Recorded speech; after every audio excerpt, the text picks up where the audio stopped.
Hello അസ്സലാമു അലൈക്കും, welcome back to my channel. അപ്പോൾ പുതിയൊരു വ്ളോഗിലേക്ക് എല്ലാവർക്കും സ്വാഗതം. അപ്പോൾ ഇന്നൊരു സൺഡേ വ്ളോഗാണ് കേട്ടോ. അപ്പോൾ ഇന്നത്തെ നോമ്പോറ നമ്മളൊന്ന് പുറത്താണ്. ഇക്കടെ ഒരു 3 ഫ്രണ്ട്സും ഫാമിലിയും കൂടി ഉണ്ട് കേട്ടോ. നമ്മളും കൂടിയിട്ട് പുറത്തുനിന്ന് നോമ്പുറക്കാമെന്ന് കേട്ടോ വിചാരിക്കണേ. അപ്പോൾ ഇക്ക രാവിലെ ഒരു 10 മണിയായപ്പോൾ തന്നെ പോയി സാധനമൊക്കെ വാങ്ങിയിട്ട് വന്നിട്ടുണ്ടായിരുന്നു. അപ്പോൾ ഓരോരുത്തരോടും ഉണ്ടാക്കേണ്ട ഐറ്റംസും കാര്യങ്ങളൊക്കെ നമ്മൾ തന്നെ പറഞ്ഞു കൊടുത്തിട്ടുണ്ടായിരുന്നു കേട്ടോ. അപ്പോൾ അവർ അതനുസരിച്ച് എല്ലാവരും കൊണ്ടുവരും. അപ്പോൾ നമ്മൾ പറഞ്ഞേക്കണത് മെയിൻ ഫുഡ് നമ്മൾ എടുക്കാമെന്നാണ് കേട്ടോ. അപ്പോൾ മട്ടൻ മജ്ബൂസും പിന്നെ ബ്രെഡ് പോക്കറ്റും ഒരു ജ്യൂസും അതാണ് കേട്ടോ ഞങ്ങൾ കൊണ്ടുപോകുന്നത്. അപ്പോൾ സത്യം പറഞ്ഞാൽ പുറത്തുനിന്ന് നോമ്പ് തുറക്കാൻ പോകാമെന്ന് പറഞ്ഞിട്ടുണ്ടെങ്കിൽ അതൊരു ചടങ്ങാണ്. കാരണം നമ്മൾ ഉണ്ടാക്കുന്ന ഫുഡ് ഐറ്റംസും കാര്യങ്ങളെല്ലാം നമ്മൾ പാക്ക് ചെയ്യണം. അതുപോലെ മക്കളെയും റെഡിയാക്കി ആ സമയത്ത് നമ്മൾ ഇറങ്ങുകയും വേണ്ടേ. അപ്പോൾ അതൊക്കെ ഒരു പണി തന്നെയാണ്. ഇതെല്ലാം പാക്ക് ചെയ്ത് ഇറങ്ങുമ്പോഴത്തേനും നല്ല ടയേർഡാവും എന്തായാലും. എന്നാലും അവിടെ ചെന്ന് കഴിഞ്ഞിട്ടുള്ളൊരു വൈബ് എന്തായാലും അടിപൊളിയായിരിക്കും കേട്ടോ. അപ്പോൾ കുറേശ്ശെ പണികൾ ഓൾറെഡി സ്റ്റാർട്ട് ചെയ്തിട്ടുണ്ട്. ഇപ്പോൾ സൺഡേ ആയതുകൊണ്ട് തന്നെ പിള്ളേർ ഉച്ച കഴിഞ്ഞിട്ട് ഒരു 12 മണിക്കാണെന്ന് മദ്രസ കേട്ടോ. നോമ്പായിട്ട് മദ്രസ അവധിയൊന്നുമില്ല. എക്സാമൊക്കെ കഴിഞ്ഞെങ്കിലും അടുത്ത ക്ലാസ് ഓൾറെഡി സ്റ്റാർട്ട് ചെയ്തിട്ടുണ്ട്. അപ്പോൾ ഹാറൂന് ആദ്യം 3-ൽ ഇരുത്താം എന്നൊക്കെ ഉസ്താദ് പറഞ്ഞെങ്കിലും പിന്നെ അവനെ 4th തന്നെ അങ്ങനെ ഇരുത്തിയിട്ടുണ്ട്. ആൾക്കിൻ്റെ വിഷമം വേണ്ടല്ലോ. അപ്പോൾ നല്ലോണം ശ്രദ്ധിക്കണം എന്നൊക്കെ പറഞ്ഞ് അങ്ങനെ 4th ആക്കിയിട്ടുണ്ട്. ഹംദാൻ 9th ആണ്. അപ്പോൾ മദ്രസ റമളാൻ ആയതുകൊണ്ട് വേഗം വിടുകയും ചെയ്യും. അപ്പോൾ അവരൊരു 4:45 വരും. അപ്പോൾ മന്തി എന്തായാലും മിക്ക തന്നെ ഉണ്ടാക്കുള്ളൂ എന്നുള്ളൊരു വാശിപ്പുറത്താണ് കേട്ടോ. അപ്പോൾ ഇന്നും ഒരു ഓസ്ട്രേലിയൻ മട്ടൻ തന്നെയാണ് കേട്ടോ വാങ്ങിയേക്കണേ. അപ്പോൾ അതിൽ കഴിഞ്ഞ ദിവസം ഞാൻ ഉപ്പും വിനീഗറും മഞ്ഞൾപ്പൊടിയൊക്കെ തേച്ചിട്ടാണ് കുറച്ച് നേരം വെച്ചത്. അപ്പോൾ ഇന്ന് തൈര് തേച്ച് പിടിപ്പിച്ചാൽ മതി, ഏതായാലും കുഴപ്പമില്ല എന്നും പറഞ്ഞിട്ട് അങ്ങനെ ഉപ്പും തൈരും നല്ലോണം തേച്ച് അങ്ങനെ മാറ്റി വെച്ചിട്ടുണ്ട് കേട്ടോ. എന്നിട്ട് കുറച്ച് നേരം കഴിയുമ്പോൾ അങ്ങനെ മട്ടൻ അങ്ങനെ തേച്ച് വെച്ചിട്ട് 2-3 കാര്യങ്ങൾക്ക് വേണ്ടിയിട്ട് പുറത്തേക്ക് പോയതാണ് കേട്ടോ. അപ്പോൾ ആ സമയം കൊണ്ട് ഞാൻ ബ്രെഡ് പോക്കറ്റും ആക്കി എടുക്കാം, പിന്നെ മന്തിക്ക് വേണ്ട സംഭവങ്ങളെല്ലാം കട്ട് ചെയ്തൊക്കെ എടുക്കാമെന്ന് വിചാരിച്ചിട്ട് അങ്ങനെ ബ്രെഡ് പോക്കറ്റിനുള്ള ക്യാബേജ്, കുക്കുംബർ, ഒനിയൻ എല്ലാം കട്ട് ചെയ്തെടുക്കുകയാണ് കേട്ടോ. ഒന്നെങ്കിൽ ഇതിലേക്ക് നമുക്ക് മയോണൈസ് ആഡ് ചെയ്യാം, അല്ലെങ്കിൽ ഞാൻ തൂമ് ഉണ്ടാക്കിയിട്ട് അങ്ങനെയാണ് കേട്ടോ അത് മിക്സ് ചെയ്യാറ്. ഞാൻ കഴിഞ്ഞ വീഡിയോയിൽ കാണിച്ചിട്ടുണ്ടായിരുന്നു. മുട്ടയും ഒനിയനും ഗാർലിക്കും ലെമൺ ജ്യൂസൊക്കെ കൂടി നല്ല മിക്സിയിൽ നല്ല പേസ്റ്റായിട്ട് അരച്ചെടുത്തിട്ടുണ്ടെങ്കിൽ തൂമ് റെഡിയാവും. കുറച്ച് കാശ്മീരി മുളകും കൂടി ഇടുമ്പോൾ ഒരു റെഡ് കളറായിട്ട് കിട്ടും കേട്ടോ. അപ്പോൾ അതാണ് ഞാനിതിലേക്ക് ആഡ് ചെയ്യുന്നത്. അപ്പോൾ അതെല്ലാം റെഡിയാക്കിയതിന് ശേഷം കുളിയും നിസ്കാരമൊക്കെ കഴിഞ്ഞിട്ടാണ് കേട്ടോ പിന്നെ ഞാൻ കിച്ചണിലേക്ക് വന്നത്. ഒരു പാക്കറ്റ് ബ്രെഡ് കംപ്ലീറ്റ് എടുക്കുന്നുണ്ട് കേട്ടോ ബ്രെഡ് പോക്കറ്റിന് വേണ്ടിയിട്ട്. അപ്പോൾ അതെല്ലാം കട്ട് ചെയ്ത് ബ്രെഡ് ക്രംസും റെഡിയാക്കി, പിന്നെ അത് മുക്കാനുള്ള മൈദയുടെ മിക്സും ഞാൻ കഴിഞ്ഞ ദിവസം മുട്ടയിൽ മുക്കിയിട്ടാണ് ഫ്രൈ ചെയ്തത്. അപ്പോൾ എൻ്റെ ഒരു ഫ്രണ്ട് പറഞ്ഞു മൈദയുടെ മിക്സ് ആണെങ്കിൽ ഓയിൽ കുറച്ചേ കുടിക്കുള്ളൂ എന്ന് പറഞ്ഞിട്ട്. അപ്പോൾ അതിൽ മുക്കി ഫ്രൈ ചെയ്യാന്നിട്ട് ഇത്തവണ ഒന്ന് ട്രൈ ചെയ്ത് നോക്കാമെന്ന് വിചാരിച്ചു. അങ്ങനെ തന്നെയായിരുന്നു കേട്ടോ, ഓയിൽ കുറച്ചേ ആവശ്യം വന്നുള്ളൂ. അപ്പോൾ ഇത്തവണ അങ്ങനെയാണ് ഞാൻ ഫ്രൈ ചെയ്തെടുത്തത്. അപ്പോൾ എല്ലാം കട്ട് ചെയ്ത് അങ്ങനെ വെക്കുന്നുണ്ട് കേട്ടോ. ബാക്കി പോർഷൻ അങ്ങനെ ബ്രെഡ് ക്രംസ് ആയിട്ടും എടുക്കുന്നുണ്ട്. അപ്പം അതിൻ്റെ ഇടയിൽ മെസ്സേജ് ചെയ്തിട്ടുണ്ടായിരുന്നു അരി വെള്ളത്തിലിട്ട് വെക്ക്, സവാള അരിഞ്ഞ് വെക്ക്, അങ്ങനെ ഓരോന്ന് പറയണ്ടായിരുന്നു കേട്ടോ. അപ്പോൾ ഇതിൻ്റെ ഒരു പണി അങ്ങോട്ട് കഴിഞ്ഞിട്ട് അതിലേക്ക് ഇറങ്ങാമെന്ന് വിചാരിച്ചു. സത്യം പറഞ്ഞാൽ മന്തിയുടെ പകുതി പണി ഞാനാണ് ചെയ്തേക്കണം കേട്ടോ. ഈ മട്ടൻ കഴുകി വേവിച്ചതും സവാള അരിഞ്ഞതും ഇഞ്ചി നന്നാക്കിയതും എല്ലാം ഞാനാണ്. പക്ഷേ ഉണ്ടാക്കി ക്രെഡിറ്റ് ഇത് കാക്കാണ് കേട്ടോ. അതെന്താണെന്ന് അറിയാൻ പാടില്ല, ഈ ഇളക്കണയിലാണ് കാര്യം എന്നാണ് കേട്ടോ മൂപ്പര് പറയണത്. അപ്പോൾ അതെന്തെങ്കിലും ആവട്ടെ, ക്രെഡിറ്റ് ആളെടുത്തോട്ടെ എന്ന് വിചാരിച്ചിട്ട് ഞാനെല്ലാം കട്ട് ചെയ്ത് അങ്ങനെ മാറ്റി വെച്ചിട്ടുണ്ട്. പറയാതിരിക്കാൻ വേക്ക് എന്തുണ്ടാക്കിയാലും സത്യം പറഞ്ഞാൽ അടിപൊളി ടേസ്റ്റാണ് കേട്ടോ. ഞാനത് മൈൻഡ് ചെയ്ത് കൊടുക്കാറില്ല. അപ്പോൾ പിന്നെ ആളുടെ ജാടയും ഗമയൊക്കെ കാണേണ്ടി വരും. എവിടെ എന്ന് ഫുഡ് ഉണ്ടാക്കി കൊണ്ടുപോയാൽ എല്ലാവരും ചോദിക്കും കേട്ടോ ഇത് ഫസ്റ്റ് തന്നെ ഉണ്ടാക്കിയതാണോ. കാരണം എന്ന് കഴിച്ചാലും എല്ലാവർക്കും നല്ല അഭിപ്രായം തന്നെയാണ് കേട്ടോ. ഒരു തവണ ഇത്താത്തായൊക്കെ സൗദിയിൽ നിന്ന് ഇവിടെ വന്ന സമയത്ത് ഒരു പെരുന്നാൾ കൂടിയിട്ടുണ്ടായിരുന്നു. അന്ന് ആണ് ബീഫ് മന്തി ഉണ്ടാക്കിയത്. അതിപ്പോഴും നമ്മുടെ അളിയൻ പറയും കേട്ടോ, അടിപൊളി മന്തിയായിരുന്നു, ഫസ്റ്റിലെ കുക്കിംഗ് അടിപൊളിയാ എന്നൊക്കെ പറയും. അപ്പോൾ ഇനി ആളുടെ ജാട കാണണ്ടല്ലോ എന്ന് വിചാരിച്ചിട്ട് ഞാനങ്ങനെ ഒരുപാട് പൊക്കാറില്ല കേട്ടോ. അപ്പോൾ എന്തായാലും ഈ തവണ പതിവ് തെറ്റിച്ചില്ല, അടിപൊളിയായിരുന്നു. ഒരു ഫ്രണ്ട് ഷമീർക്കാക്ക് ഇപ്പോഴും വിശ്വസിക്കാൻ പറ്റില്ല, ഫസ്റ്റ് തന്നെയാണ് ഉണ്ടാക്കിയെന്ന് എന്നോട് 10 പ്രാവശ്യം ചോദിച്ചിട്ട് അവിടെ ഇല്ലാത്ത സമയത്ത് മാറി വന്ന് ചോദിച്ചു, സത്യം പറ ഫസ്റ്റ് തന്നെയാണ് ഇത് ഉണ്ടാക്കിയെന്ന് എൻ്റെ അടുത്ത് പിന്നെയും ചോദിച്ചിട്ട്. അത്രയ്ക്ക് അടിപൊളിയായിരുന്നു. പിന്നെ ആളുണ്ടാക്കുമ്പോൾ ഉള്ളൊരു കാര്യം, എല്ലാ സംഭവങ്ങളൊന്നും ഇല്ലാതെയൊന്നും ആളുണ്ടാക്കില്ല കേട്ടോ. ഇപ്പം നമ്മളിപ്പോൾ സാമ്പാർ ഉണ്ടാക്കുകയാണെങ്കിൽ ഇപ്പോൾ എല്ലാ കഷ്ണങ്ങളൊന്നും ഇല്ലെങ്കിലും വീട്ടിലെന്താണുള്ളത് അത് വെച്ചിട്ട് നമ്മളൊരു ഒപ്പിക്കൽ ആയിട്ട് കറി വെക്കുമല്ലോ. ആൾക്ക് ആ ഒരു പരിപാടി നടക്കില്ല. വിചാരിച്ച എല്ലാ സാധനങ്ങളും ഇല്ലെങ്കിൽ അത് പോയി വാങ്ങി അതുണ്ടെങ്കിലേ അത് വെക്കുള്ളൂ, എന്നാലേ അത് കറക്റ്റ് ആവുള്ളൂ എന്നാണ് ആൾ പറയണത് കേട്ടോ. അപ്പോൾ അങ്ങനെയൊക്കെ നോക്കി, പിന്നെ ഇവർ വല്ലപ്പോഴും കിച്ചണിൽ കയറുമ്പോൾ അങ്ങനെയൊക്കെ നോക്കി വാങ്ങിക്കുമ്പോൾ കുഴപ്പമില്ലല്ലോ. നമ്മളിപ്പോൾ ഒരു ദിവസം 10 പ്രാവശ്യം ഫുഡ് ഉണ്ടാക്കുമ്പോൾ നമുക്ക് അങ്ങനെ എല്ലാം നോക്കി പെർഫെക്റ്റ് ആയിട്ടൊന്നും ചെയ്യാനും പറ്റില്ല, നമ്മളതിൽ മടി കാണിക്കുകയും ചെയ്യും. അപ്പോൾ അതൊക്കെയാണ് കാര്യങ്ങൾ. അപ്പം ഇനി അതുകൊണ്ടാണോ എന്തോ ആളെല്ലാം പെർഫെക്റ്റായിട്ട് എല്ലാ കാര്യങ്ങളും ചുറ്റുമുണ്ടെങ്കിലേ ആ ഒരു പരിപാടിക്ക് ഇറങ്ങാറുള്ളൂ. എന്തെങ്കിലും ഇല്ലെങ്കിൽ തന്നെ പിള്ളേരുണ്ടെങ്കിൽ പിള്ളേരോട്ട് വാങ്ങിപ്പിക്കും, അല്ലെങ്കിൽ പോയി വാങ്ങിച്ചിട്ട് വരും, എന്നിട്ടാണ് കുക്കിങ്ങിന് ഇറങ്ങാറുള്ളൂ കേട്ടോ. അങ്ങനെ നമ്മുടെ ബ്രെഡ് പോക്കറ്റ് മൈദയിലൊക്കെ മുക്കി ബ്രെഡ് ക്രംസിലൊക്കെ മുക്കി മാറ്റി വെച്ചിട്ടുണ്ട്. കുറച്ച് നേരം ഒന്ന് ഇരുന്ന് സെറ്റ് ആവട്ടെ എന്ന് കരുതി, എന്നിട്ട് ഫ്രൈ ചെയ്യാൻ കരുതി. എന്നിട്ട് ചിക്കൻ ഓൾറെഡി വേവിച്ചിട്ടുണ്ടായിരുന്നു, അതിൻ്റെ മസാലയും ഓൾറെഡി റെഡിയാക്കി സെറ്റാക്കി വെച്ചിട്ടാണ്. ശേഷം ഞാൻ മട്ടൻ കഴുകാൻ വേണ്ടിയിട്ട് ഇട്ടിട്ടുണ്ട്. നല്ലോണം വാഷ് ചെയ്തിട്ട് ഉപ്പും കുരുമുളക് പൊടിയും ഇട്ട് കുറച്ച് വെള്ളം കൂടുതൽ വെക്കുന്നുണ്ട് കേട്ടോ. ഒരു 3 കിലോ മട്ടനാണ് എടുത്തേക്കണേ. റൈസും ഈ മട്ടൻ്റെ വെള്ളത്തിലാണ് കേട്ടോ വേവിക്കണം. അപ്പോൾ അതനുസരിച്ച് കുറച്ച് എക്സ്ട്രാ വെള്ളം കൂടി വെക്കുന്നുണ്ട്. എന്നിട്ട് ഉപ്പും കുരുമുളക് പൊടിയൊക്കെ ഇട്ട് മട്ടനും വേവിക്കാൻ വെച്ചിട്ടുണ്ട് കേട്ടോ. ഇപ്പോഴൊക്കെ വന്നിട്ട് ഇനി ബാക്കി പരിപാടികളിലേക്ക് ഇറങ്ങുള്ളൂ കേട്ടോ. അരിയും ഞാനൊരു 1.25 കിലോ അരിയാണ് എടുത്തേക്കണം. അതും വെള്ളത്തിലിട്ട് വെച്ചിട്ടുണ്ട് കുതിരാൻ വേണ്ടിയിട്ട്. അപ്പോൾ ഗ്യാസ് സ്റ്റോപ്പ് ഒന്ന് കച്ചറയായിട്ടുണ്ടായിരുന്നു. അപ്പോൾ അത് ഒന്ന് നീറ്റായി കിടന്നില്ലെങ്കിൽ ഉണ്ടാക്കാനായിട്ടൊരു സമാധാനം തോന്നില്ല കേട്ടോ. അപ്പോൾ അതൊന്ന് ക്ലീൻ ചെയ്തതിന് ശേഷം മട്ടൻ വേവിക്കാൻ വേണ്ടിയിട്ട് വെച്ച്, പിന്നെ മന്തിക്കുള്ള സവാളയും കാര്യങ്ങളൊക്കെ ഒന്ന് ക്ലീൻ ചെയ്ത് കട്ട് ചെയ്ത് എടുത്ത് വെക്കുകയാണ് കേട്ടോ. അപ്പോൾ ഇക്ക വന്നു കഴിഞ്ഞാൽ ഡയറക്റ്റ് കുക്കിങ്ങിലേക്ക് ഇറങ്ങാമല്ലോ. അപ്പോൾ ഇതിൻ്റെ ഇടയിൽ കുട്ടികൾ പോകാൻ വേണ്ടിയിട്ട് റെഡി ആവുന്നുണ്ട് കേട്ടോ. അപ്പോൾ ഹാറൂന് ഇന്ന് നോമ്പില്ല, അപ്പോൾ ഹാറൂനും ആസിമിനും ഫുഡ് കൊടുക്കണം. അങ്ങനെ ഞാൻ അവർക്ക് ചോറും കറികളൊക്കെ തലേദിവസത്തെയൊക്കെ ഉണ്ടായി. അപ്പോൾ അതൊന്ന് ഓവനിൽ വെച്ച് ചൂടാക്കി അതും പിള്ളേർക്ക് കൊടുക്കുന്നുണ്ട്.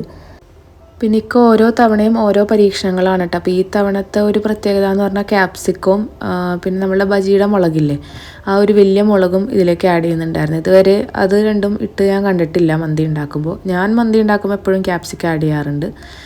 അപ്പോൾ ഞാൻ ഉണ്ടാക്കുന്നത് പ്രൊഫഷണൽ മന്തിയല്ല, മലയാളികൾ കണ്ടുപിടിച്ച മന്തിയാണെന്നാണ് ഇക്ക പറയണത്. നമ്മൾ മലയാളി യൂട്യൂബേഴ്സ് വ്ളോഗേഴ്സിൻ്റെയൊക്കെ വീഡിയോ കണ്ടല്ലേ മന്തി ഉണ്ടാക്കാൻ പഠിച്ചത്. അപ്പോൾ അതല്ല പെർഫെക്റ്റ് മന്തി, ഇത് അറബിക് മന്തിയാണ് ഒക്കെ ഉണ്ടാക്കണതെന്നൊക്കെ പറയും. എന്തായാലും ഉണ്ടാക്കിയിട്ട് ഇതുവരെ ടേസ്റ്റ് കുറവോ കാര്യങ്ങളൊന്നും ഉണ്ടായിട്ടില്ല കേട്ടോ. അപ്പോൾ അതുകൊണ്ട് ഞാൻ ഉണ്ടാക്കുന്ന സമയത്ത് ഞാൻ എൻ്റെ ഇഷ്ടത്തിന് ഉണ്ടാക്കും, ഒക്കെ ഉണ്ടാക്കുമ്പോൾ ഈ രീതിയിലും ഉണ്ടാക്കും, അങ്ങനെയാണ് കേട്ടോ. അങ്ങനെ കുട്ടികൾക്ക് കുറച്ച് മോരുകറിയും ബീൻസ് ഉപ്പേരിയും കാര്യങ്ങളൊക്കെ ഉണ്ടായിരുന്നു. അപ്പോൾ അതൊക്കെ കൂട്ടി ഹാസിമിനും ഹാറൂനും കൂടി അങ്ങനെ ചോറ് വാരി കൊടുത്തിട്ടുണ്ടായിരുന്നു. ഹംദാൻ ഓൾറെഡി നോമ്പാണല്ലോ, അങ്ങനെ മക്കൾ പോയിട്ടുണ്ട്.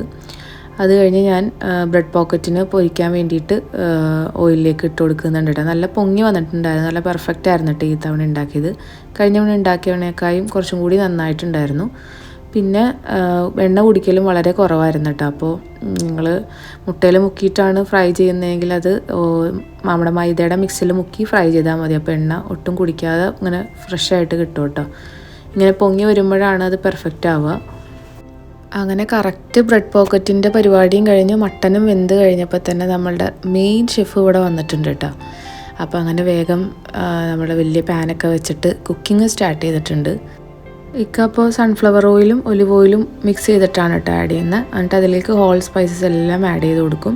എന്നിട്ട് നമ്മളുടെ ഇഞ്ചി വെളുത്തുള്ളി പച്ചമുളകും കൂടി ജസ്റ്റ് ഒതുക്കി ചെയ്തിട്ട് അത് നല്ലോണം വഴറ്റിയെടുക്കും കേട്ടോ. അപ്പോൾ അതിലേക്ക് പതിവില്ലാതെ ഈ തവണ നമ്മളുടെ തൊണ്ടമുളക് ഉണ്ടല്ലോ, ബജി മുളകും അതുപോലെ ക്യാപ്സിക്കവും കൂടി ഇട്ട് കൊടുക്കുന്നുണ്ടായിരുന്നു കേട്ടോ. പിന്നെ ഒരു ചെറിയ മീഡിയം ടൈപ്പ് 2 സവാള, പിന്നെ ഒരു 2 തക്കാളി, അത്രയൊക്കെയാണ് കേട്ടോ ഇതിലേക്ക് ആഡ് ചെയ്തത്. പിന്നെ അറബിക് മസാലയാണ് ഇതിൻ്റെ ഒരു ഫ്ലേവർ കൂടുതലായിട്ട്, അതാണ് അതിന് ടേസ്റ്റ് കൊടുക്കുന്നത് കേട്ടോ. പിന്നെ നമ്മളുടെ ഡ്രൈ ലെമൺ അതൊക്കെയാണ് ആഡ് ചെയ്തത്. അപ്പം ഞാനിക്കാൻ അടുക്കളയിൽ നിന്ന് വാരിക്കൊണ്ടേ ഇരിക്കുകയാണ് കേട്ടോ. സവാള അരിഞ്ഞതാര, ഇഞ്ചി അരിഞ്ഞതാര, പച്ചമുളക് നന്നാക്കിയതാര, പക്ഷേ ഫുഡ് ഉണ്ടാക്കിയതാര, അത് ഫസ്സിയാണെന്നും പറഞ്ഞിട്ട് ഞാനിങ്ങനെ ഓരോന്നും പറഞ്ഞ ആളിങ്ങനെ വാരിക്കൊണ്ടിരിക്കുകയായിരുന്നു. അങ്ങനെ ഓരോന്ന് ഇട്ട് കൊടുക്കണതും ഞാനാണ്, ഈ ബാക്കി വന്ന പാത്രങ്ങൾ കഴുകണതും ഞാനാണ്. അപ്പോൾ ഇതിൽ എനിക്കൊരു പങ്കുമില്ല എന്നാണ് കേട്ടോ പറയണേ. അങ്ങനെ പിന്നൊക്കെ ഓരോ സംഭവങ്ങളും നന്നായിട്ട് വഴറ്റി അതിൻ്റെ മണം മാറിയോ അല്ലെങ്കിൽ അതിൻ്റെ ആ ഒരു റോ സ്മെല്ല് പോയിട്ടുണ്ടോ എന്നൊക്കെ നല്ലോണം ചെക്ക് ചെയ്തിട്ടാണ് കേട്ടോ അടുത്ത സംഭവമൊക്കെ ഇടുള്ളൂ. നമ്മളിടയ്ക്ക് എല്ലാം കൂടി ഒരുമിച്ചൊക്കെ ഇട്ട് തട്ടി നമ്മൾ വഴറ്റണ പോലെയൊന്നും ആൾ ചെയ്യൂല. ഇങ്ങനെ ഇല്ല ഇഞ്ചി കുറച്ചും കൂടി ശരിയാവാനുണ്ട്, കുറച്ചും കൂടി വാടാനുണ്ടെന്നൊക്കെ പറഞ്ഞ് നല്ല ക്ഷമയാണ് കേട്ടോ ഇങ്ങനെ നിന്ന് വഴറ്റാനായിട്ട്. ഒരു മടിയില്ല. അങ്ങനെ പെർഫെക്റ്റായിട്ട് ഓരോ കാര്യങ്ങളും ചെയ്യുള്ളൂ കേട്ടോ. അപ്പോൾ ഞാൻ വീഡിയോ എടുത്തപ്പോൾ എന്നെ വഴക്ക് പറയായിരുന്നു, നീ എല്ലാ ദിവസവും ഇത് വീഡിയോ ഇട്ട് കഴിഞ്ഞാൽ എല്ലാവരും വിചാരിക്കും ഞാനാണ് ഇവിടെ അടുക്കളപ്പണി മൊത്തം ചെയ്യണേന്ന് വിചാരിക്കും എന്നൊക്കെ പറഞ്ഞിട്ട് എന്നോട് പറയായിരുന്നു. അപ്പോൾ ഞാൻ വിചാരിച്ചു അതിനിപ്പോൾ എന്താ, ഭാര്യനെ സഹായിച്ചെന്ന് വിചാരിച്ചിട്ടൊന്നും സംഭവിക്കാൻ പോണില്ല എന്നൊക്കെ പറഞ്ഞ് ഞാനും പറയായിരുന്നു. അങ്ങനെ ദേ 2 തക്കാളി നല്ല പേസ്റ്റായിട്ട് അടിച്ചിട്ട് അത് ഇട്ട് കൊടുക്കുന്നുണ്ട് കേട്ടോ. എന്നിട്ടാണ് ഇതിലേക്ക് നമ്മളുടെ വലിയ മുളകും റെഡ് ക്യാപ്സിക്കം ഒക്കെ ഇട്ട് കൊടുക്കുന്നത്. നമ്മളുടെ വേവിച്ച മട്ടനും അതിൻ്റെ വെള്ളവും സെപ്പറേറ്റ് ചെയ്ത് വെച്ചിട്ടുണ്ടായിരുന്നു. എന്നിട്ട് നമ്മുടെ മട്ടൻ ഇതിലേക്ക് ഇട്ട് കൊടുക്കുന്നുണ്ട്. കഴിഞ്ഞ തവണ വാങ്ങിയ അത്രയും നെയ്യൊന്നും ഉണ്ടായിരുന്നില്ല, ഈ തവണ നെയ്യ് നല്ല പെർഫെക്റ്റ് ആയിരുന്നു കേട്ടോ. നമുക്ക് കഴുകി അത് വേവിച്ച് വരുമ്പോൾ നമുക്കത് മനസ്സിലാവും മട്ടനിൽ എന്തോരം നെയ്യുണ്ട്, നെയ്യ് കൂടുതലാണോ കുറവാണെന്നൊക്കെ. കാരണം ആ വെള്ളം എവിടെയെങ്കിലും വീണാൽ തന്നെ അത് നല്ല കട്ടിയായിട്ടിരിക്കും കേട്ടോ. നല്ല ഡാൽഡയൊക്കെ ഉണ്ടല്ലോ അതുപോലെ എവിടെയെങ്കിലും പറ്റിപ്പിടിച്ചിരിക്കും നമ്മൾ അത് വേവിച്ച് വരുമ്പോൾ.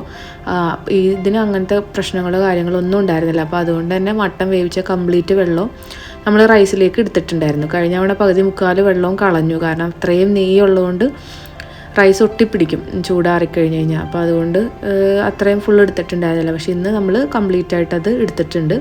എന്നിട്ട് വെള്ളം തിളച്ച് വന്നപ്പോൾ ഉപ്പും കാര്യങ്ങളൊക്കെ നോക്കി അരിയിട്ട് അങ്ങനെ അത് വേവിക്കാൻ വേണ്ടി വെച്ചിട്ടുണ്ട്. പിന്നെ പൂവാറായി കഴിഞ്ഞപ്പോഴാണ് ഇത് മിക്സ് ചെയ്ത് ബ്രെഡ് പോക്കറ്റിലേക്ക് ആഡ് ചെയ്തത്. അത് കഴിഞ്ഞ് കുറച്ച് സമയം കഴിഞ്ഞപ്പോൾ കുട്ടികളൊക്കെ വന്നിട്ടുണ്ടായിരുന്നു. പിന്നെ പിള്ളേരെ റെഡിയാക്കലും ഇത് പാക്ക് ചെയ്യലും ഒക്കെ ആയിട്ട് ആകെ ഹറിബറി ആയിരുന്നു കേട്ടോ. പിന്നെ ഞാൻ കാര്യമായിട്ട് അങ്ങനെ വീഡിയോ ഒന്നും എടുത്തിട്ടില്ല. അങ്ങനെ നമ്മൾ ഒരു 4 മണിയോടുകൂടി വീട്ടിൽ നിന്ന് അസറസ്കരിച്ച് അങ്ങനെ ഇറങ്ങിയിട്ടുണ്ട് കേട്ടോ.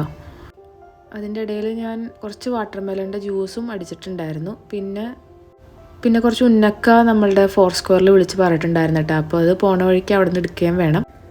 പിന്നെ വെള്ളം, ഗ്ലാസ്, ഡിസ്പോസിബിളിൻ്റെ പ്ലേറ്റുകൾ, സ്പൂണ്, ടിഷ്യൂ, അങ്ങനെ എക്സ്ട്രാ ഒരുപാട് സാധനങ്ങൾ വേണ്ട വരുമല്ലോ. അപ്പോൾ എല്ലാവരും എടുക്കുമെങ്കിലും ഇപ്പോൾ ഓരോ കാര്യങ്ങളും നമുക്ക് അങ്ങോട്ടും ഇങ്ങോട്ടും ചോദിക്കാൻ പറ്റില്ലല്ലോ. അപ്പോൾ അവർ എടുത്തില്ലെങ്കിലോ എന്ന് കരുതിയിട്ട് നമ്മളതൊക്കെ എല്ലാം വാങ്ങി അങ്ങനെ വീട്ടിൽ നിന്ന് യാത്ര പുറപ്പെട്ടിട്ടുണ്ട്. അങ്ങനെ 4 സ്ക്വയറിൻ്റെ അവിടെ കുറച്ച് നേരം വെയിറ്റിംഗ് ഉണ്ടായിരുന്നു കേട്ടോ. ഒക്കെ വരാനായിട്ട് കുറച്ച് ലേറ്റായി, അവിടെ കുറച്ച് തിരക്കായിരുന്നു എന്ന് തോന്നുന്നു. നമ്മൾ നോമ്പ് തുടങ്ങിയിട്ട് ഇതുവരെ 4 സ്ക്വയറിൽ നിന്ന് ഇതുവരെ ഒന്നും വാങ്ങിയിട്ടുണ്ടായിരുന്നില്ല കേട്ടോ. അവിടെ നിന്ന് ഡെയിലി ഫോട്ടോസും കാര്യങ്ങളും അവരയക്കും, സ്നാക്സ് അവൈലബിൾ എന്നും പറഞ്ഞിട്ട്. അത്ര സ്നാക്സും കാര്യങ്ങളും ഉണ്ട്. പക്ഷേ നമുക്ക് വീട്ടിൽ ആവശ്യത്തിൽ കൂടുതലുണ്ട്. പിന്നെ ഇക്ക എന്തെങ്കിലും വാങ്ങിയിട്ട് വരികയാണെങ്കിൽ തന്നെ ഇക്ക വരുന്ന വഴിയിൽ നിന്നാണ് വാങ്ങിക്കാറ്. 4 സ്ക്വയറിൽ നിന്നൊന്നും വാങ്ങിക്കലുണ്ടായിരുന്നില്ല. ഉന്നക്കായും അത്ര അങ്ങോട്ട് പോരായിരുന്നു, കുഴപ്പമില്ല എന്ന് മാത്രം. ചൂടാറിക്കഴിഞ്ഞിട്ട് ഒട്ടും ടേസ്റ്റൊന്നും കാര്യങ്ങളൊന്നും ഉണ്ടായിരുന്നില്ല. എന്നാലും നമ്മളൊരു 20 ഉന്നക്കായും അങ്ങനെ വാങ്ങിയിട്ടുണ്ടായിരുന്നു. അതിൻ്റെ ഇടയിൽ ഹാസിമ് കുറേ കിളികൾ ഒരുമിച്ച് ഇങ്ങനെ പോകണ്ടിട്ട് ഭയങ്കര എക്സൈറ്റഡ് ആയിട്ട് നോക്കണ്ടായിരുന്നു കേട്ടോ. കാക്കാന്നും പറഞ്ഞിട്ട് നല്ല രസമുണ്ടായിരുന്നു എല്ലാവരും കൂടി ഇങ്ങനെ പറന്ന് പോകണ കാണാനായിട്ട്. അത് കഴിഞ്ഞ് നമ്മളങ്ങനെ നേരെ മംസാറിലേക്ക് പോവാണ് കേട്ടോ. അപ്പോൾ അവിടെ അവർ നേരത്തെ വന്നിട്ടുണ്ടായിരുന്നു. അപ്പോൾ അവർ നല്ലൊരു സ്പേസ് നോക്കിയിട്ട് അങ്ങനെ സ്ഥലം പിടിച്ചിട്ടുണ്ടായിരുന്നു. അങ്ങനെ നമ്മൾ പക്ഷെ അവിടെ എത്തിയപ്പോഴത്തേനും ബ്ലോക്കും ഈ 4 സ്ക്വയറിൽ വെയിറ്റിംഗ് ഒക്കെ കഴിഞ്ഞ് നമ്മളവിടെ എത്തിയപ്പോൾ കറക്റ്റ് 5:45 കഴിഞ്ഞിട്ടുണ്ടായിരുന്നു കേട്ടോ. നോമ്പ് തുടങ്ങിയ സമയത്ത് നല്ല ക്ലൈമറ്റായിരുന്നു, നല്ല തണുപ്പും കാര്യങ്ങളൊക്കെ ആയിരുന്നു. പക്ഷെ ഒരു 3-4 നോമ്പ് കഴിഞ്ഞപ്പോൾ തന്നെ നോർമൽ ക്ലൈമറ്റിലേക്ക് വന്നിട്ട്, അപ്പോൾ ചൂടും ഇല്ല തണുപ്പും ഇല്ലാത്തൊരവസ്ഥയാണ്. ചെറുതായിട്ട് മഴയും, ഈ ഒരു സൺഡേ തുടങ്ങി ഒരു തേഴ്സ്ഡേ വരെ മഴയും പറയുന്നുണ്ട് കേട്ടോ. പക്ഷേ ഈ സമയത്ത് മഴയൊന്നും പെയ്തിട്ടില്ല, എന്നാലും ഒരു നോർമൽ ക്ലൈമറ്റ് ആയിരുന്നു. പക്ഷേ മംസാറിൻ്റെ അകത്ത് ചെന്നപ്പോൾ നമ്മളൊരു ബീച്ച് സൈഡിലാണ് ഇരുന്നേച്ചത്. അപ്പോൾ അതുകൊണ്ട് തന്നെ അവിടെ ഭയങ്കര കാറ്റും തണുപ്പും ഭയങ്കര കൂടുതലായിരുന്നു കേട്ടോ. ഇത്രയും നേരം ഉണ്ടായിരുന്ന ക്ലൈമറ്റേ ആയിരുന്നില്ല. കുറച്ച് നേരം കഴിഞ്ഞ് മഗ്‌രിബൊക്കെ കഴിഞ്ഞപ്പോൾ സഹിക്കാൻ പറ്റാത്ത കാറ്റായിരുന്നു അവിടെ കേട്ടോ. ബീച്ച് സൈഡ് ആയതുകൊണ്ടായിരിക്കാം. ഇവിടെ നിന്ന് കയറുന്ന സമയത്ത് എൻട്രി സ്ഥലത്തൊക്കെ ഭയങ്കര തിരക്കും കാര്യങ്ങളൊക്കെ ആയിരുന്നു. പക്ഷെ അകത്ത് നല്ല ഫ്രീ ആയിരുന്നു കേട്ടോ, ആൾ വളരെ കുറവായിരുന്നു. ഞങ്ങളിരുന്നോടത്ത് തന്നെ 2 ഫാമിലി ഉണ്ടെങ്കിലും ഒരുപാട് സ്പേസ് ബീച്ച് സൈഡൊന്നും ആരും ഉണ്ടായിരുന്നില്ല. മംസാർ ബീച്ചും മംസാർ പാർക്കും സത്യം പറഞ്ഞാൽ പ്രത്യേക ഒരു വൈബാണ് കേട്ടോ. നല്ല രസമാണ് അവിടെ പോയിരുന്നു കഴിഞ്ഞാൽ. എത്ര പോയിരുന്നാലും മടുക്കാത്തൊരു ഏരിയയാണ്. ഏക്കറുകളോളം ഇങ്ങനെ കിടക്കുകയാണല്ലോ. ഒരു തവണ പോണ സ്ഥലങ്ങൾ സത്യം പറഞ്ഞാൽ പിറ്റേ തവണ കാണാറേ ഇല്ല എന്ന് വേണമെങ്കിൽ പറയാം. അങ്ങനെ അത്രയും സ്പേഷ്യസ് ആയിട്ടുള്ള സ്ഥലമാണല്ലോ. പ്രത്യേക ഒരു വൈബാണ് ഇവിടെ വന്നിരിക്കാൻ വേണ്ടിയിട്ട്.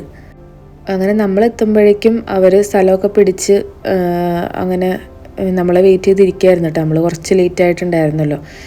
എല്ലാ കാര്യങ്ങളും അറേഞ്ച് ചെയ്തതും പറഞ്ഞതൊക്കെ ഇക്കായാണ് കേട്ടോ. എപ്പോഴും എല്ലാവരെയും വിളിച്ചു കൂട്ടുന്ന ഒരാൾ ഇക്കായായിരിക്കും പ്ലാൻ ചെയ്യുന്നതൊക്കെ. കാരണം ഇനി അവസാനത്തെ 10 ആകുമ്പോൾ പിന്നെ തിരക്കായാലോ എന്ന് വിചാരിച്ചിട്ട് നേരത്തെ തന്നെ ആൾ തന്നെ പ്ലാൻ ചെയ്ത് ആൾ തന്നെ എല്ലാവരെയും വിളിച്ച് പറഞ്ഞ് അങ്ങനെ സെറ്റാക്കിയതാണ് കേട്ടോ. പക്ഷേ എത്തുന്നത് എപ്പോഴും ലേറ്റായിട്ട് ഞങ്ങൾ തന്നെയായിരിക്കും. അങ്ങനെ അപ്പോഴത്തേനും 2-3 ഫാമിലി അവരൊക്കെ എത്തിയിട്ടുണ്ടായിരുന്നു. അങ്ങനെ ഫുഡും കാര്യങ്ങളൊക്കെ നമ്മൾ അറേഞ്ച് ചെയ്ത് അങ്ങനെ എടുത്ത് വെച്ചിട്ടുണ്ട്. അപ്പോൾ എൻ്റെ വ്ളോഗിൽ വരാതിരിക്കാൻ വേണ്ടി ഒരാൾ കുക്കറും കൊണ്ട് മുഖമൊക്കെ മറച്ച് പിടിച്ച് വരുന്നുണ്ട് കേട്ടോ. അതാണ് ഷിയാബും വൈഫും മോനും കൂടി. അവരാണ് ലാസ്റ്റ് വന്നത് കേട്ടോ. അപ്പോഴത്തേനും നമ്മളെല്ലാവരും ഫുഡൊക്കെ ഫ്രൂട്ട്സ് ഒന്നും കട്ട് ചെയ്തിട്ടുണ്ടായിരുന്നില്ല ചെന്നേ. പിന്നെ ഫ്രൂട്ട്സും കാര്യങ്ങളൊക്കെ കട്ട് ചെയ്ത് അപ്പോൾ അതാണ് പറഞ്ഞത്. കത്തി ഞാൻ എടുത്ത് വെച്ചിട്ടുണ്ടായിരുന്നു, പക്ഷെ അത് കവറിലൊന്നും കണ്ടില്ല കേട്ടോ. പിന്നെ ഒരൊറ്റ കത്തിയും കൊണ്ട് നമ്മളങ്ങനെ ഫുള്ള് ഫ്രൂട്ട്സും കട്ട് ചെയ്തെടുക്കുകയാണ് ചെയ്തേട്ടാ. അപ്പോൾ ഇത് ഷമീർക്ക വർക്ക് ചെയ്യുന്ന ഒരു അറബിയുടെ വീട്ടിലാണ് കേട്ടോ. അപ്പോൾ അവിടെ നിന്ന് കൊണ്ടുവന്നതാണ്. ലുക്കിമാത്തും അരീസൊക്കെ അവിടെ നിന്ന് കൊണ്ടുവന്നിട്ടുണ്ടായിരുന്നു. പിള്ളേർ ഫുട്ബോളും സൈക്കിളും ഒക്കെ ആയിട്ട് കളിയും കാര്യങ്ങളൊക്കെ തുടങ്ങിയിട്ടുണ്ട്. അപ്പോൾ നമ്മൾ ഫ്രൂട്ട്സും കാര്യങ്ങളൊക്കെ അങ്ങനെ അറേഞ്ച് ചെയ്ത് വെക്കുകയാണ് കേട്ടോ. ഫുഡ് മാഷാ അല്ലാ എന്തായാലും കൂടുതലായിരിക്കുമല്ലോ. എല്ലാവരും അങ്ങനെ പ്രിപ്പയർ ചെയ്തിട്ടല്ലേ വരുള്ളൂ. അപ്പോൾ ഡ്രിങ്ക്സ് ആയിട്ട് നമ്മുടെ ലെമൺ ജ്യൂസ് ഉണ്ടായിരുന്നു, പിന്നെ മാംഗോയും ഷമാമും കൂടിയുള്ള ഒരു ജ്യൂസും പിന്നെ വാട്ടർമെലൻ്റെ ജ്യൂസും ആയിരുന്നിട്ടുണ്ടായിരുന്നു. പിന്നെ ഫുഡായിട്ട് നമ്മുടെ അറബിയുടെ വീട്ടിൽ നിന്ന് ഷമീർക്ക കൊണ്ടുവന്നത് അരീസ്, പിസ്സ, ലുക്കിമാത്ത് അതൊക്കെയായിരുന്നു. പിന്നെ ഫ്രൂട്ട്സ് ആയിട്ടുണ്ടായിരുന്നത് കിവി, ഷമാമ്, dragon fruit, grapes, orange, watermelon ഇതൊക്കെയാണ് കട്ട് ചെയ്തെടുത്തത്. പിന്നെ നമ്മുടെ ഹോം മെയ്ഡായിട്ട് ഉന്നക്ക വാങ്ങിയിട്ടുണ്ടായിരുന്നല്ലോ. അങ്ങനെ അപ്പോഴത്തേനും ബാങ്ക് കൊടുത്തിട്ടുണ്ട്. നമ്മൾ നോമ്പ് തുറക്കാണ് കേട്ടോ. നമ്മളിരിക്കുന്നതിൻ്റെ സൈഡിൽ തന്നെ ബീച്ചാണ് കേട്ടോ. ഒരു ബീച്ച് സൈഡാണ് നമ്മൾ ഇരുന്നത്. അപ്പോൾ അതുകൊണ്ട് തന്നെ അവിടെ നിന്ന് മഗ്‌രിബൊക്കെ കഴിഞ്ഞോടുകൂടി ഭയങ്കര കാറ്റായിരുന്നു. നമുക്ക് സത്യം പറയാം ലേഡീസിന് കുറച്ച് കൂടുതൽ ഒട്ടിരിക്കാൻ പറ്റാത്ത പോലത്തെ തണുത്ത കാറ്റായിരുന്നു കേട്ടോ. നമ്മൾ കുറച്ച് ദിവസം മുമ്പ് ലവ് ലേക്കിൽ പോയിട്ടുണ്ടായിരുന്നു. അവിടുത്തെ ഒരു ക്ലൈമറ്റ് പോലെ. അപ്പോൾ ഇത്രയും നേരം ദുബായിൽ നിന്ന് തന്നെയല്ല നമ്മൾ വരുന്നത്. പക്ഷെ അവിടെ സത്യം പറഞ്ഞാൽ വീട്ടിൽ ഇപ്പോൾ AC ഇല്ലാതെ ഒരു ചൂട് പോലെയാണ് വീടിൻ്റെ അകത്തൊക്കെ. പക്ഷെ ഇവിടെ വന്നപ്പോൾ നേരെ തിരിച്ച് ഭയങ്കര തണുപ്പ് ഫീലായിരുന്നു കേട്ടോ. അപ്പോൾ ആരും ജാക്കറ്റും കാര്യങ്ങളൊന്നും ഇട്ടിട്ടുണ്ടായിരുന്നില്ല, കാരണം ചൂടല്ലേ എന്ന് വിചാരിച്ചിട്ട്. ഹാസിം ഇവിടെ വന്നിട്ട് ഒന്നും കഴിച്ചിട്ടില്ല കേട്ടോ. കുറേ മുന്തിരി വാരി കഴിച്ചിട്ടുണ്ടായിരുന്നു. പിന്നെ വേറെ ഒന്നും കഴിച്ചിട്ടില്ല. ഫുഡ് കൊടുത്തിട്ടും മന്തി കൊടുത്തിട്ടൊന്നും അവന് വേണ്ടായിരുന്നു. അപ്പോൾ ഹാറുവിൻ്റെ ഏറ്റവും ഫേവറേറ്റ് സാധനമാണ് കേട്ടോ ലുക്കിമാത്ത്. അപ്പോൾ നോമ്പില്ലെങ്കിലും മൂപ്പരത് നല്ല തട്ടുണ്ടായിരുന്നു. പിന്നെ ഇതാണ് കേട്ടോ ബീച്ച് സൈഡാണിത്. അപ്പോൾ ഞങ്ങൾ നിസ്കാരമൊക്കെ കഴിഞ്ഞിട്ട് ഒന്ന് അവിടെ വരെയൊക്കെ നടക്കാൻ പോയിട്ടുണ്ടായിരുന്നു. നല്ല വൈബായിരുന്നു കേട്ടോ. അവിടെ ഒന്നും ആരും ഉണ്ടായിരുന്നില്ല. നല്ല കാറ്റും നല്ല രസമായിരുന്നു അവിടെ പോയിരിക്കാൻ വേണ്ടിയിട്ട്. പിള്ളേർ സൈക്കിളും ഫുട്ബോളൊക്കെ ആയിട്ട് അങ്ങനെ നടക്കുന്നുണ്ട്. തറാവിയൊക്കെ നമ്മൾ വീട്ടിലേക്ക് 10 മണിയായപ്പോഴത്തേനും അവിടെ നിന്ന് പോന്നിട്ടാണ്. വീട്ടിൽ വന്നിട്ട് തന്നെയാണ് നിസ്കരിച്ചത്. ഇശായും മഗ്‌രിബൊക്കെ അവിടെ നിന്ന് തന്നെ പാർക്കിൽ നിന്ന് തന്നെ നിസ്കരിച്ചിട്ടുണ്ടായിരുന്നു. അവിടെ പള്ളിയൊന്നും അടുത്തുണ്ടായിരുന്നില്ല. തൊട്ടടുത്ത് തന്നെ ഒരു ബാത്റൂമും ഒക്കെ ഉണ്ടായിരുന്നു. വേറെ ഒന്നും ഉണ്ടായിരുന്നില്ല. അപ്പോൾ ആ പുല്ലിൻ്റെ അവിടെ സൈഡിൽ തന്നെ നിന്നങ്ങനെ നിസ്കരിച്ചിട്ടാണ്. മെയിൻ ഫുഡ് നമ്മളൊരു 9 മണിയൊക്കെ ആയപ്പോഴാണ് കഴിച്ചത്. അപ്പോൾ ബീഫ് കുണുന്നത് കുറച്ച് ഡ്രൈ ആയിട്ടുണ്ടായിരുന്നു. ബീഫ് നമ്മൾ നാട്ടിൽ നിന്ന് കൊണ്ടുവന്ന ബീഫാണ് കേട്ടോ. ഷിയാബാണ് കൊണ്ടുവന്നത്. അപ്പോൾ അത് ചൂടാക്കാതെ കഴിക്കാനും പറ്റില്ല. അപ്പോൾ അവിടെ ഗ്രില്ല് ചെയ്യുന്ന ഒരു ഫാമിലി ഉണ്ടായിരുന്നു. അപ്പോൾ അവരുടെ അടുത്ത് പോയിട്ട് ചോദിച്ച് അങ്ങനെ അവിടെ പോയി കുക്കറേപ്പാടെ കൊണ്ടുപോയി അങ്ങനെ ചൂടാക്കി. അങ്ങനെയാണ് നമ്മൾ മെയിൻ ഫുഡ് കഴിച്ചത് കേട്ടോ. മന്തിക്കപ്പോഴും ചെറിയൊരു ചൂടും കാര്യങ്ങളൊക്കെ ഉണ്ടായിരുന്നു. കാരണം ഞങ്ങൾ പോരണ വരെ മന്തി കുറച്ച് വെള്ളം തിളപ്പിച്ചിട്ട് അതിൻ്റെ മുകളിൽ കയറ്റി വെച്ചേക്കിരുന്നു കേട്ടോ. അപ്പോൾ അങ്ങനെ തിളച്ച പാടത്ത് തന്നെയാണ് നമ്മൾ കൊണ്ടുവന്നത്. അപ്പോൾ അതുകൊണ്ട് അതിന് ആ ഒരു ചെറിയ ചൂടും കാര്യങ്ങളൊക്കെ ഉണ്ടായിരുന്നു. അപ്പോൾ ഇശാനിസ്കാരം കഴിഞ്ഞ് കഴിഞ്ഞപ്പോൾ നമ്മുടെ പാൽവാഴയ്ക്ക എടുത്തിട്ടുണ്ടായിരുന്നില്ല. അപ്പോൾ അതെല്ലാവർക്കും ഒന്ന് വിളമ്പി കൊടുത്തതാണ് കേട്ടോ. കുറച്ച് പേര് കുടിച്ചു, കുറച്ച് പേര് കുടിച്ചിട്ടില്ല. അത്യാവശ്യം ഫുഡും കാര്യങ്ങളൊക്കെ ബാക്കി വന്നു. അപ്പോൾ ഓരോരുത്തർ ഇഷ്ടമുള്ളതൊക്കെ അങ്ങനെ സ്പ്ലിറ്റ് ചെയ്ത് ഓരോരുത്തരുടെ വീട്ടിലേക്ക് കൊണ്ടുവരാണ് കേട്ടോ ചെയ്തത്. അങ്ങനെ ചില ഫുഡിന് നമ്മൾ ഇടിയായിരുന്നു, ചില ഫുഡ് ആർക്കും വേണ്ട നിർബന്ധിച്ച് കൊണ്ടുപോകും. ഫ്രൂട്ട്സും കാര്യങ്ങളൊക്കെ കട്ട് ചെയ്തതെല്ലാം കൂടി എടുക്കാനും പാത്രങ്ങളോ കാര്യങ്ങളൊന്നും ഉണ്ടായിരുന്നില്ല. വലിയൊരു കവറിലാക്കി എനിക്കങ്ങനെ തന്നു വിട്ടിട്ടാണ്. പിറ്റേ ദിവസം ഞാനത് കൊണ്ടുവന്ന് കുറച്ചൊക്കെ മിക്സായി പോയത് കേടായിട്ടുണ്ടായിരുന്നു. അത് ബാക്കിയൊക്കെ എടുത്ത് കഴുകി ക്ലീൻ ചെയ്ത് പിറ്റേ ദിവസം ഞാൻ നോമ്പുറക്കാൻ വേണ്ടിയിട്ട് എടുത്തിട്ടുണ്ടായിരുന്നു കേട്ടോ. അപ്പോൾ ബാക്കി വന്നാലും നമുക്ക് ഈ പറഞ്ഞോണം പണിയാണല്ലോ. ചീത്തയാവാതെ നമ്മൾ സൂക്ഷിച്ച് പിറ്റേ ദിവസം തന്നെ എടുക്കണമല്ലോ. കാരണം നോമ്പായതുകൊണ്ട് പകലും നമുക്ക് കഴിക്കാനും പറ്റില്ല. അപ്പോൾ അങ്ങനെയൊക്കെ ആയിരുന്നു.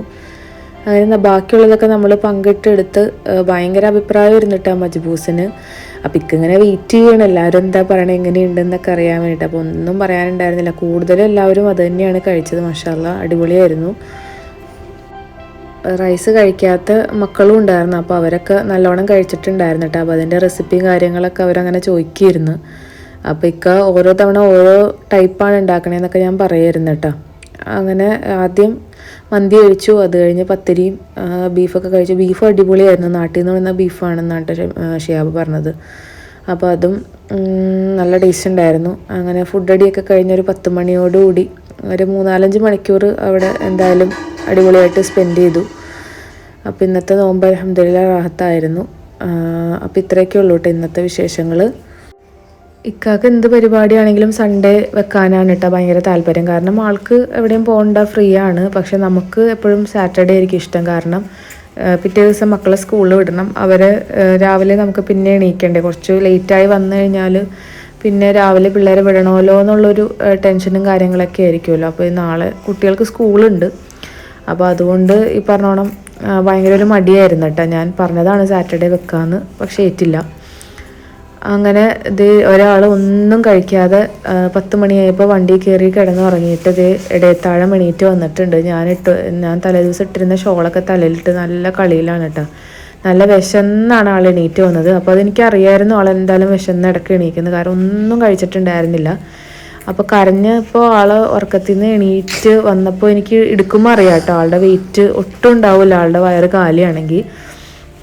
അപ്പോൾ ഹാറൂനൊക്കെ ഇട്ട ഡ്രസ്സിൽ തന്നെ നല്ല ഉറക്കമാണ്. ഇനി അവരൊക്കെ എണീപ്പിച്ച് അങ്ങനെ അതേ സ്കൂളിലേക്ക് റെഡിയാക്കി വിടുകയാണ് കേട്ടോ. അപ്പോൾ ഹാറൂന് നോമ്പില്ല, അപ്പോൾ അവന് ചെറിയൊരു സ്നാക്സൊക്കെ കൊടുത്ത് അങ്ങനെ വിടുകയാണ്. ഹാസിമിന് അങ്ങനെ ഇടയത്താഴം മന്തി നല്ലോണം ഞാൻ വാരി കൊടുത്തിട്ടുണ്ടായിരുന്നു കേട്ടോ. അപ്പോൾ നല്ലോണം കഴിച്ചിട്ടുണ്ടായിരുന്ന ആൾ നല്ല വിശന്നാണ് ആൾ എണീറ്റ് വന്നത്. ഹംദാൻ ഓൾറെഡി പോയി. അങ്ങനെ ഹാറൂന് ഇറങ്ങിയിട്ടുണ്ട് കേട്ടോ. അപ്പോൾ ഹാറൂൻ പോണതും നോക്കി മൂപ്പരങ്ങനെ നിൽക്കുകയാണ്. ഈ സമയത്ത് ആളങ്ങനെ കാണലും പിടിക്കലൊന്നും ഇല്ലല്ലോ. അങ്ങനെ പിള്ളേർ പോയി കഴിഞ്ഞപ്പോൾ എനിക്ക് അത്യാവശ്യം ക്ലീനിങ്ങും പാത്രം കഴുകലും പരിപാടികളൊക്കെ ഉണ്ടായിരുന്നു. തലേ ദിവസം കൊണ്ടുപോയ പാത്രങ്ങൾ, കൊണ്ടുവന്ന ഫുഡ് ഐറ്റംസ് ഒക്കെ ഫ്രിഡ്ജിൽ വെച്ചതൊക്കെ ഒന്നുകൂടി ഒന്ന് സെറ്റ് ചെയ്ത് പോയി വന്നിട്ടുണ്ടെങ്കിലും ഇരട്ടിപ്പണി തന്നെയാണല്ലേ. അപ്പോൾ അതൊക്കെ ചെയ്ത് ഞാനൊരു 8 മണിയൊക്കെ ആയപ്പോൾ ഞാനും ഹാസിമും കൂടി അങ്ങനെ കിടന്നുറങ്ങി. എന്നിട്ട് പിന്നെ ഞാനൊരു 11:30 ആകുമ്പോഴാണ് എണീക്കുള്ളൂ. അല്ലാത്ത ദിവസങ്ങളിൽ ഹാസിം ഉറക്കമായിരിക്കും. അവനൊരു 9:30-10 മണിയാകുമ്പോൾ എണീറ്റ് വരുമ്പോൾ ഇക്കായും എണീറ്റ് വരും. എന്നിട്ട് ഇക്ക പോണ വരെ ഇക്കാടെ കൂടെ വന്ന് നടക്കും. പോവാറാകുമ്പോൾ എന്നെ ഉറക്കത്തിൽ നിന്ന് വിളിക്കും. അങ്ങനെയാണ് സ്ഥിരം ചെയ്യാറ്. ഇന്ന് ക്ലീനിങ്ങും കാര്യങ്ങളും ഉണ്ടായി. ചില ദിവസങ്ങളിൽ ഞാൻ രാവിലെ പിള്ളേർ പോയി കഴിഞ്ഞ് എഡിറ്റ് ചെയ്യാനൊക്കെ ആയിട്ടിരിക്കും. അപ്പോൾ എന്നിട്ട് പിന്നെ ഇക്ക എണീറ്റ് വരുന്ന സമയം ആവാറാകുമ്പോൾ ഞാൻ രണ്ടാമത് പോയി കിടക്കും. അങ്ങനെയൊക്കെയാണ് കേട്ടോ ചെയ്യാറ്. അപ്പോൾ ഇത്രയൊക്കെയാണ് നമ്മളുടെ ഇന്നത്തെ കുട്ടി കുട്ടി വിശേഷങ്ങളും കാര്യങ്ങളും. അപ്പോൾ ഞങ്ങളുടെ നോമ്പ് തുറ ഇഷ്ടമായെങ്കിൽ പ്ലീസ് ഒന്ന് ലൈക്ക് ചെയ്യുക, ഷെയർ ചെയ്യുക. നമ്മുടെ റെസിപ്പീസൊക്കെ ഒന്ന് ട്രൈ ചെയ്ത് നോക്കി ഫീഡ്ബാക്ക്സ് അറിയിക്കുക. അപ്പോൾ അത്രയേ ഉള്ളൂ. ഓക്കെ, ബൈ, താങ്ക് യു, അസ്സലാമു അലൈക്കും.